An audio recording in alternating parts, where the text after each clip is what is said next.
सदाशिव हा तासगाव परिसरातील एक मध्यमवर्गीय, मेहनती आणि मनमिळाऊ शेतकरी म्हणून ओळखला जायचा.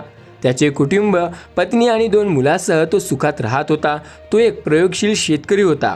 त्याने त्याच्या शेतात कपाशी, कांदा, ऊस आणि अगदी ड्रॅगन फ्रूट सारखे नवनवीन प्रयोगही केले होते.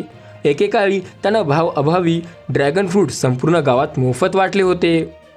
एवढेच नाही, पण तो एवढा दिलदार माणूस होता की सर्व काही गावकऱ्यांना खूप जास्त मोफत देत होता. परंतु नियतीचे चक्र फिरले आणि गेल्या 2 वर्षात सदाशिवच्या आयुष्यात अंधार दाटला. त्यानं लावलेलं प्रत्येक पिकाचा त्याला तोटा सहन करावा लागला.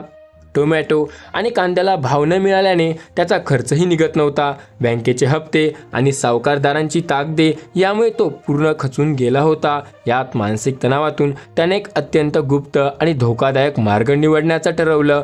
गेल्या 2 ते 3 महिन्यापासून गावात सदाशिवची चर्चा सुरू झाली होती. जो सदाशिव कर्जबाजारी होता, त्याच्या गळ्यात अचानक जाड सोन्याच्या चेन दिसू लागल्या.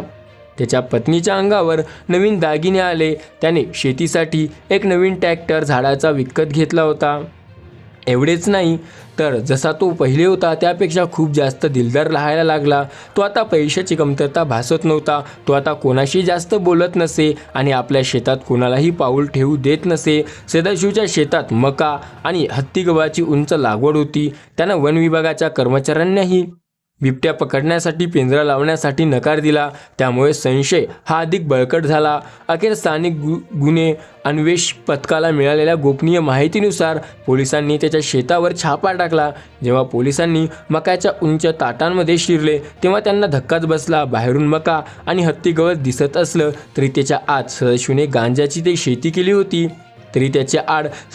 सदाशिवने गांजाची मोठी लागवड केली होती. मक्याच्या झाडाच्या आडोशाने त्याने 2 ते 3 महिने 7 फूट उंचीची गांजांची झाड लावली होती, जेणेकरून कोणालाही संशय येऊ नये. पोलिसांनी या कारवाईत सुमारे 150 किलो अंमली पदार्थ जप्त केले.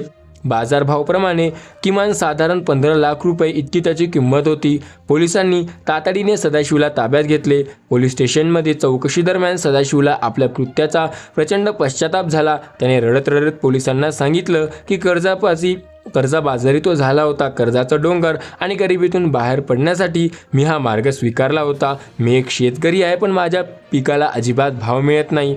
पावसाने आणि निसर्गाच्या अशा आपत्त्याने माझं नुकसानसुद्धा खूप झालं होतं. कोणी शेतकऱ्याचा विचार करत नसल्याने मी असा पाऊल उचलला. त्याने असे त्याचे मत सांगितले होते.